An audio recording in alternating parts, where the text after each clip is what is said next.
देवी पूजा के उपरांत आप ये महत्वपूर्ण स्तोत्र, जिसका नाम दिव्य अपराध क्षमापन स्तोत्र है, इसका भी बहुत महत्व होता है।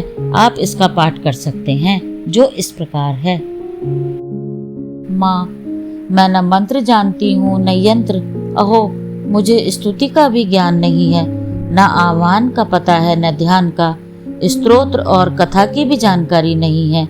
न तो तुम्हारी मुद्राएं जानती हूँ और न मुझे व्याकुल होकर विलाप करना ही आता है, परंतु एक बात जानती हूँ, केवल तुम्हारा अनुसरण, तुम्हारे पीछे चलना, जो कि सब क्लेशों को, समस्त दुख विपत्तियों को हर लेने वाला है, सबका उद्धार करने वाली कल्याणमयी माता।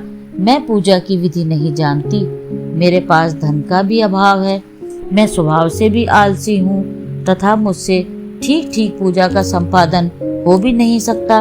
इन सब कारणों से तुम्हारे चरणों की सेवा में जो त्रुटि हो गई हो उसे क्षमा करना, क्योंकि कुपुत्र का होना संभव है किंतु कहीं भी कुमाता नहीं होती। माँ, इस पृथ्वी पर तुम्हारे सीधे साधे पुत्र तो बहुत से हैं, किंतु उन सब में मैं ही अत्यंत चपल तुम्हारी बालिका हूँ। मेरे जैसी चंचल कोई विरला ही होगी। हे शिवे, मेरा यह त्याग हुआ है, यह तुम्हारे लिए कदापि उचित नहीं है, क्योंकि संसार में कुपुत्री का होना संभव है किंतु कहीं भी कुमाता नहीं होती।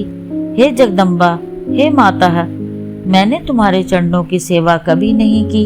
हे देवी, तुम्हें अधिक धन भी समर्पित नहीं किया, तथापि मुझ जैसी अधम पर जो तुम अनुपम स्नेह करती हो, इसका कारण यही है कि संसार में कुपुत्री पैदा हो सकती है किंतु कहीं भी कुमाता नहीं होती।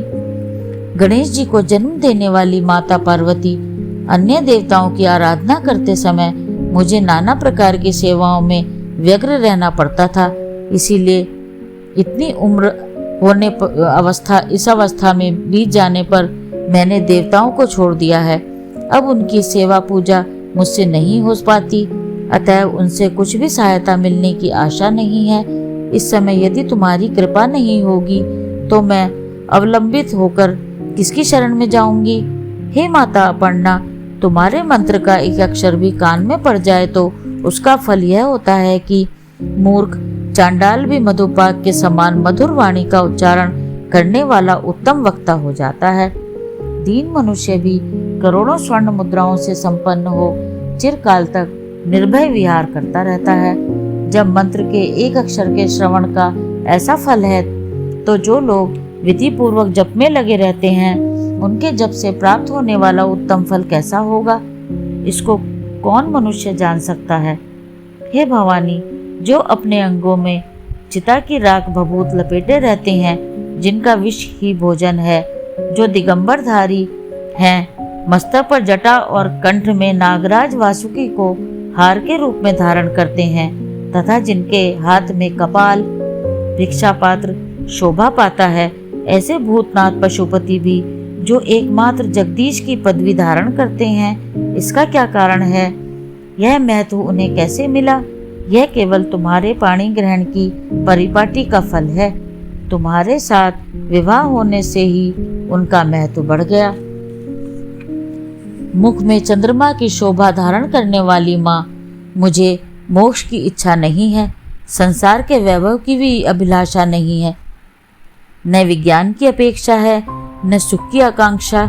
अतः तुमसे मेरी यही याचना है कि मेरा जन्म मृडानी, रुद्राणी, शिव शिव, भवानी इन नामों का जप करते हुए बीते। माँ श्यामा, नाना प्रकार की पूजन सामग्रियों से कभी विधि पूर्वक तुम्हारी आराधना मुझसे न हो सकी।